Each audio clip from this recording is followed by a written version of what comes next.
So I have a few things that I'm going to go over, but I'm going to give you some disclaimers as well. Number one being that I am totally not an expert on any of these pieces. I happen to have one skill, and that skill tends to be my ability to look at pictures, specifically of Greek garb, and then somehow turn that into what I put on my body. That's it. I don't have special sewing skills to show you today.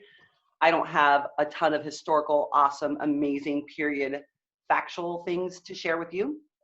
The idea was, how do we get everybody into a place where they feel comfortable making a chiton that fits and that doesn't look like a garbage bag or a sack? How do I make a rectangle look good? Yes, and that's all it is, you guys. It's a rectangle. I'm not even joking, and I think that's why I'm good at it, because I'm good with basic shapes. That's the reality. I do have a handout that I can turn into an email or a PDF file. So if anyone wants to message me after the class, just PM me on Facebook, and I'll get that sent out when I can put it together nicely. And it's a tool that I used from a class I taught a while back, if any of you were there. But really today, we're just going to go super simple. And I promise you, if you're prepared to sew, you can probably do this in less than an hour, which is awesome. And if you're not, then you can just take some quick notes and you'll be able to just knock it together and message me if you run into any snags, okay? So a couple things to go over is knowing where to start in terms of material. So I did send that out in the notes for the class. And if you want to stay period, you're going to want to stick to natural fibers like wool or linen. You can use silk. Anything like that will be totally fine in period. And so for those of you who are really trying to take that next level up, that is highly what I would recommend based on what we're able to read and find and understand about that timeline. I stick to a lot of like 3rd, 4th century pieces. I have a couple books that I use that I'll show you. One is called Art and Myth in Ancient Greece. It's going to be backwards, but that's the cover. The other one is called Images of Myths in Classical Antiquity. That's the cover there. And I'm not joking when I say that I don't read them at all. I flip through them for pictures. And so the idea is just looking at pictures again, like I said before, and trying to find that drapery and trying to find what it looked like for gathering pieces. And that's really where the bulk of the learning comes from. Anyone can stitch together 2 rectangles, but how do you get it to sit on your body in a way that doesn't look ridiculous, right?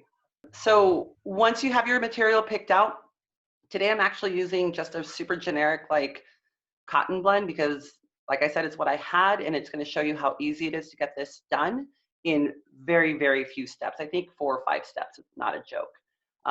The bulk of the work is going to come after that, and so it's going to be a lot of demonstration from me on how I measure and kind of like sit into it myself, and then kind of repin and repin until I get that look right. So I'm going to hold this up. Just a cotton blend, nothing fancy. I will tell you that the majority of what I use now is different than what I used a couple years ago because I'm a poor seamstress, and a seamstress is a stretch at that. I know how to do straight lines. That's about it. And now most of what I make is, if I'm being lazy, I will use a jersey blend because the way that it flows and gathers and sits on the body is absolutely beautiful.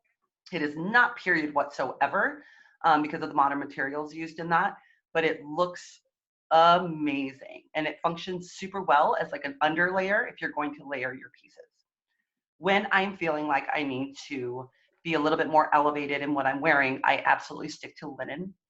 I stick to either a handkerchief weight or a lightweight linen, because anything heavier than that, and you're going to have so much bulk and so much of the material just kind of sitting in like weird pleats and weird ways that you're going to feel like the item on your body is just heavier and making you look bigger than you want to look, or look uncomfortable, or it's going to gather in weird spots and just you're going to be tugging at it all day. And so stick to something super light if you can.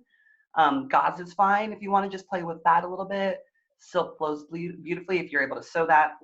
And truly, I have found that my best work comes out of hand sewing all of this as much as possible. The machine's fine, but it's going to sit differently and you're not going to get as much mobility out of the material itself.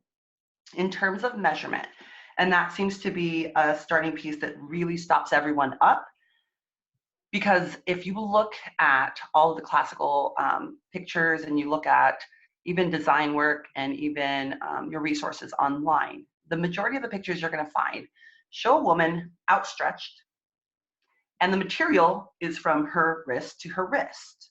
And then the idea is to then gather all of that in and tie it. And that is period. And that's fine and beautiful if you're comfortable with that extra material. As I've navigated through this process over the last 6 years, I have brought that measurement down significantly. And I brought it down specifically to fit my body and to fit my comfortability level. I do a lot of work out in the field if I'm water bearing or if I'm chasing after a queen or standing in court. I don't want layers and layers encumbersome over here where I can't run after somebody. So I've brought it down. I also like the silhouette a lot better. And we are in a creative society, so I have every right to do so. My favorite measurements are truly either elbow to elbow. So these are specific to your individual body. I also really love just outside the shoulder. So whatever my shoulder width is, I'll take an extra inch or an inch and a half, and that's my other measurement. So you can see this material is about that, and it barely wraps over my shoulders. That's it.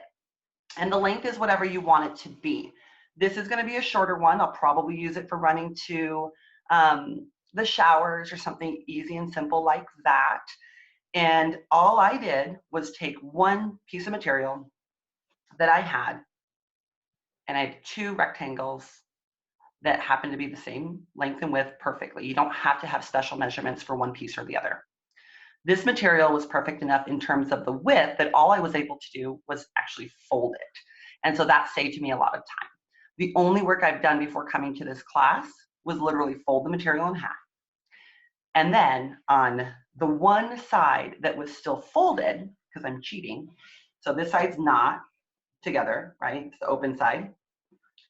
The side that was folded, all I did next was figure out the amount of length I wanted for my arm.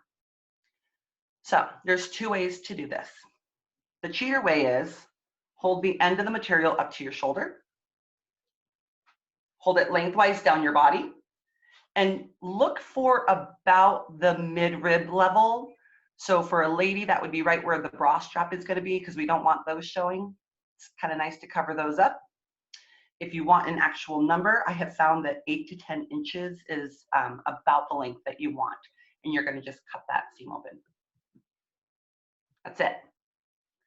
Now, I'm not joking when I say this is really simple. So if I speed through it and it seems ridiculous, stop me and ask me questions about what I'm doing or why I'm doing what I'm doing, because otherwise it's going to seem really silly that we all haven't just been doing this for years. Okay, good, awesome. So what I do next is I have to decide what I'm sewing. Am I sewing the open seam up because I want to be completely covered? That's normally what we all do. Or am I going for that wrap look so I can kind of fit it around myself? And I'm going to be tied into this anyway, because that would have been very period, would have been to use some type of bind or material to make sure you're roped up. And you guys have all seen me wearing these, right? Yep. We'll go over how to tie those up. I'm going to teach you so that you get those pretty little angel wings. And that was taught to me years and years ago by an amazing woman. So we'll go through that as well. So I take that material, one side's open, one side is only cut for the length of the arm. If you want to, if you have a long piece of material and you're looking for a chiton that hits the floor or your ankle, then I would also recommend getting to the bottom of that folded piece and making another cut so that you have the slit in the leg so that your mobility is better and that walking is not hindered by this potato sack encroaching on your legs, because that looks very awkward. You're going to take this. I'm not even going to turn it inside out. If you have material that's obviously better for the appropriate side to be viewed, please turn your material inside out before you start sewing. But we're not going to do that today because it's unnecessary, to be very honest with you. And I'm going to be silent for a minute because all I'm going to do is on the open side, same 8 to 10 inches. I'm going to start there. And I'm going to be quiet so I can sew down the open spot so you see what it's going to look like. And it will start off as a potato sack. And then with some magic and some pinning, we're going to turn that into a chiton. So bear with me. Go make a drink. You guys all know what this looks like. I'm using like maybe a 1/2 inch inseam. I don't want a ton. I don't double pleat. I don't hem before I do any of this because if you have extra material gathering, then you're just going to have more bulkiness on the side.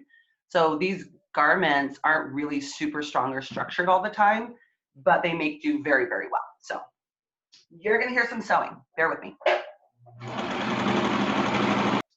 So I'm just checking for length so that I can have a little bit of a side where my legs don't get caught up on each other. And then that's going to be my stopping point. And I'll just backstitch that to make sure it stays.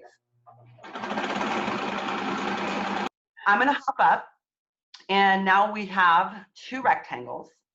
One side was already folded and together with an arm length cutout. The other side was open, and so I just stitched that up nice and quick and easy.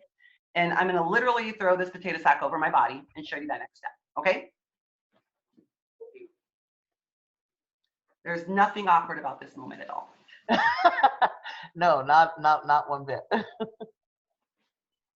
All right. Ta-da! Okay, so we're obviously open flapped here, front and back. I have 2 methods to this. You can use straight pins, like for sewing, your little pins for sewing. You can use safety pins if they're more comfortable for you. We're just doing the part where we're figuring out, based on the measurement we decided to use, where we're going to sew the shoulders. Now, a couple things. You don't have to sew them. I do that because I like the comfort and I like having something stable. And it allows me to put my garments on a hanger, which is nice.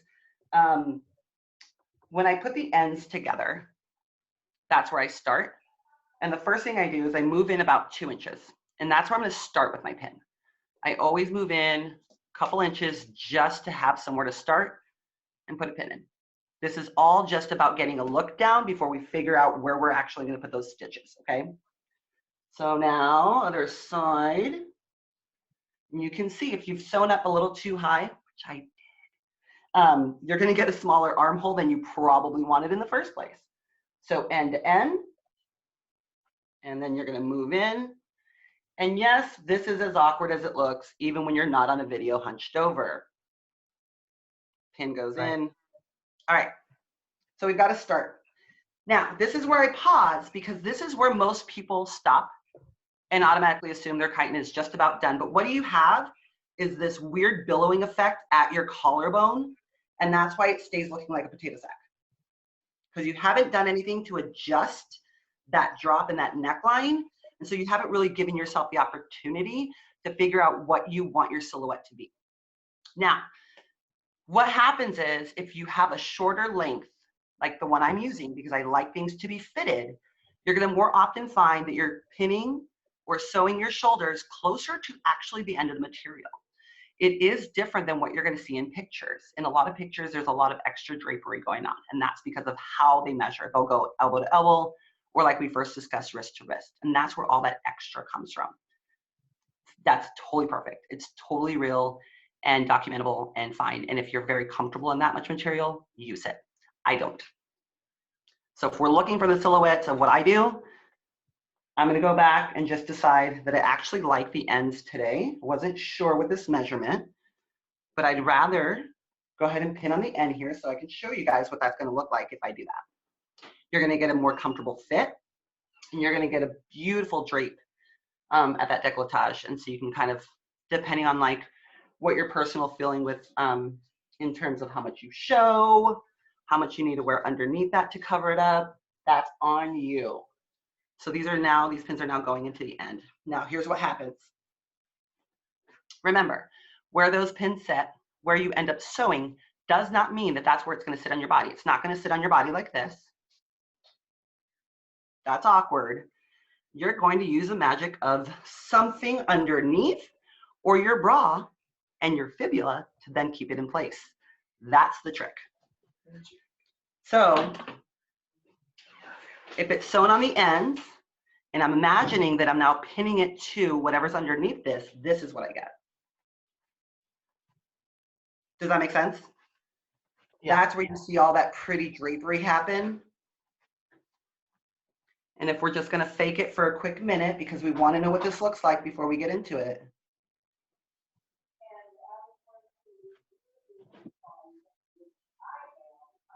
Good?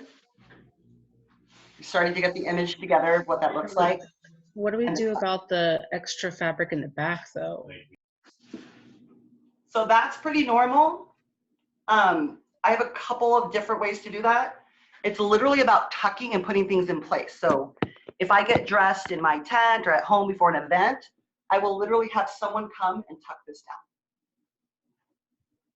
Could we, would it be reasonable for us to do a narrower back piece and then a longer, wider forward piece for us to be able to like minimize that extra draping in the back? Yep, absolutely. Absolutely. I've definitely done that because sometimes I also encounter issues with too much in the back because I just threw something together and took two normal shapes. But yes, I have done two different measurements before where my back piece was shorter and then my front piece was longer, and I just brought in the sides to match. Absolutely. You could also, if you chose to use the same measurement straight across just to cut your material out, ladies, you could also, you know, take the time to pleat the fabric on the back before you run it through your sewing machine and run it through so you still get that volume. If you're a bigger lady like myself, it'll still give you that volume that you need, but it'll keep it closer up here on your back. There are ways to be able to do it, and if you just pleat it really just simple and run it through the machine, you'll still get that coverage on your back so you won't get burned, and you can still have that lovely drape like Avelina's doing on the front. That's exactly the idea. That that gathering is definitely something that is completely used, and I've seen it in a lot of different pieces. And it honestly, it holds up kind of better, to be real with you, because then it's like reinforced. And I did that with this piece. Yeah, that's what I thought. So this is one of my favorites, and the back is pleated. And then I took the front and only pleated a small section of it and then attached it. Now, if we do the narrower back piece, would that substitute the need for a bra to hold the front up, like it creates that stability point at your shoulder? Or would you still need the underpiece, the underbra or whatever? No, you shouldn't need the underpiece at that point. If you've taken the extra steps to create a shorter piece in the back so that it's going to sit exactly where you want it to, you shouldn't need anything else underneath that. And I was able to play with that. This is straight up.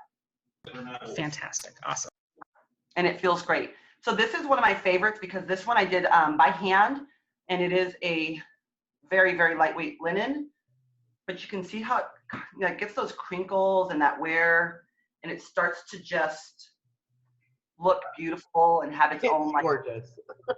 So I love this piece so much. It keeps ripping on the side because my hand sewing is not great. I don't want to get rid of it. I love it too much. I just keep it over and over again.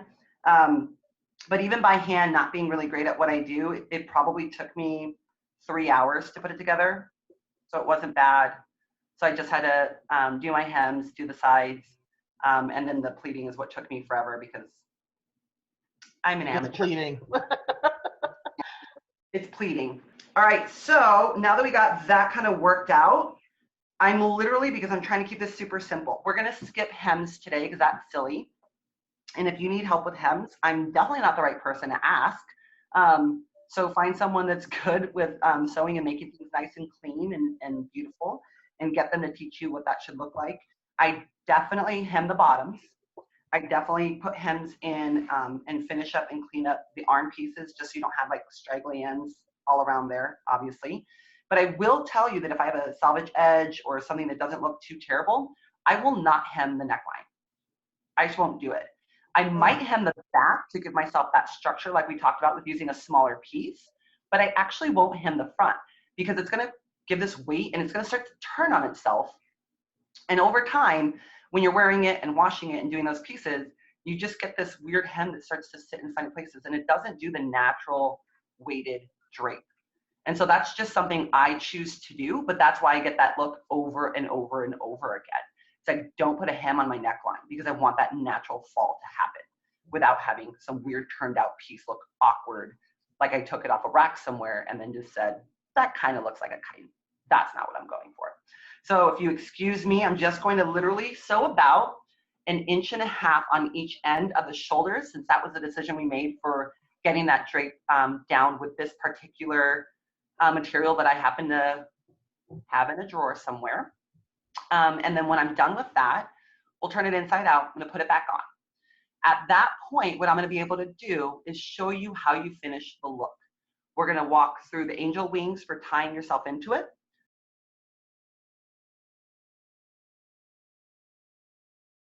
And then I will just add that little finishing touch and show you what a highnation looks like when it's draped over it. Because for those of us who like layers and those of us who like a little bit more of a period effect, hignations are a beautiful way to kind of gussy up the look that you're going for. Incredibly period. They were very, very versatile and very, very much actually used because they were long enough pieces of material that once pinned on could also be used to cover your head in the summer. They were used for extra warmth in the winter. They were absolutely a huge necessity. So I'm going to sew at the ends here. Talk amongst yourselves. This is my encouragement to make another drink if you didn't do so last time because you're not paying attention to the rules. I have my drink. Have fun, you guys. Are there any other ladies that are in the room that do Roman or Greek on a regular basis? Or gentlemen, for that matter? The lovely Danny has made me more outfits. I do it more. No, I'm a Viking that lives in Arizona that needs something for like super hot. One of the things that I've done is I have taken, when I don't want to close the sleeve on the top or the hem on the top of my Romans, I got this beautiful trim. Nice. Oh, wow. Okay, I love it, right? I didn't have So pretty. fibula, and I didn't want to close it because Arizona summer hot. So I took bits of the trim, folded it under, hemmed it, and I made fibula that stay put on my dress. Smart. Nice. And yes, I did purposefully space this one larger because that's exactly where my shoulder hits. Yep. So I have one that's up here and then 2 that are down here. And that was one of the ways that I combated that. I love that. Another example of like just small, simple buttons that I might use.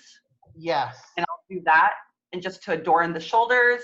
If I have longer material, and I vary, if I do the elbow to elbow especially, and I have that extra material gathering, I do exactly what you do and just kind of space them out. And I do about 4 inches to get over my shoulder here, and then maybe 2 to 3 down to the next one. And I'll just attach really pretty simple buttons or jewels, whatever I want to match as it goes up each little section. And that's what I used a lot. I've used a lot of. With Roman pieces, you also see the trim completely down the side. Yeah. And so those are just variances in terms of how they adorn themselves and how they adorn their garb. Please use color. Color was absolutely a big thing. And imagine the dyes and the opportunities they had with reds and purples and golds. Do not be afraid of color. Use all of it. It is so much fun to just dress that up. And layering that up too. So similar to other groups that you'll find where they didn't just wear like a blue chiton and then also a matching blue highnation. There would have been multitudes of colors involved, really dressed up for sure. I have a couple pieces behind me I'm going to show you real quick. Do you use sari material at all in your? I have 3 now that are with saris that I absolutely love. So I definitely use sari material. It's not as fun to sew with because it's got a lot of stiffness to it. So again, I've taken to hand sewing those. So it's tedious and it takes forever, but I'm going to get a better result out of it. Otherwise, I'm going to snag on my machine all the time. And that just could be a skill issue for me that I don't have the patience or understand tension and length of stitches well enough to adjust that. And someone could totally help me. But hand sewing is also kind of nice to sit in my bed and just something to do at court. But I do use sari materials, and so I can one-off on that with anyone that wants to know about it because it's a little bit more intricate in terms of where you're cutting and how you're deciding to cut up that beautiful, beautiful piece of material so that you get the right look out of it. And there is a different process to that. You can't just cut 2 rectangles and go with it. Does not work with it. So that's a little bit more labor intensive, but I'm happy to walk people through that. Or when this ban is lifted, we can all hang out in a living room and we can actually cut one up, and that will be fun. So this is something we also use. I also use. It's like the jacquard that you'll find at like Joann's, and I love material like this because it's got different types of colors already in it. Ooh, That's pretty. yeah. That's a lot of fun. Same thing. I bought about 3 yards, folded it in half, stitched up my sides. I left my armholes available. I left my length for my legs to peek out available. And then I actually chose with this piece not to sew the shoulders at all. So that's something I would recommend if you end up using silk or jacquard, something like that. Don't sew the shoulders on these. Treat your material very, very kindly. And why I did that is because now I just have what essentially looks like 2 rectangles, but whenever I put it on, I get to decide if I'm here or here. If you don't mind showing me those titles of those books, I'll print them into the chat for you. So Art and Myth in Ancient Greece. Who's the author on that offhand? That would be T.H. Carpenter. This one is Images of Myths in Classical Antiquity. Do you find with your material, do you go from selvage edge to selvage edge? Or do you go from how we would modern cut our fabric from? I modernly cut the fabric, to be honest. Okay. Yeah. When It I just do seems- linen, I go from selvage edge to selvage edge. I don't know. If you're on a budget, I'm just saying, It it's works. a great way to conserve material if you have the right length for your body type. Yeah, if you've already gotten that measurement through and you're like, this is perfect for it, then use it because you're going to be wise about it. And I'm nobody also can like- tell the difference. I'm also more picky about what the material looks like when it's on the body. So if I have a certain Right. pattern I'm trying to follow, I'm going to go with that and I'm just going to make that work. You don't know this, but you were my inspiration. I saw you at an event. I was like, I am making that. Whatever she did, I'm going to try and make that. And that's where my Red Roman came from, was literally, honestly, very much your inspiration. Thank you so much. But I had No, to share you're that. good. I remember that I don't know what I'm doing. So all of these small moments where we get to chat is awesome.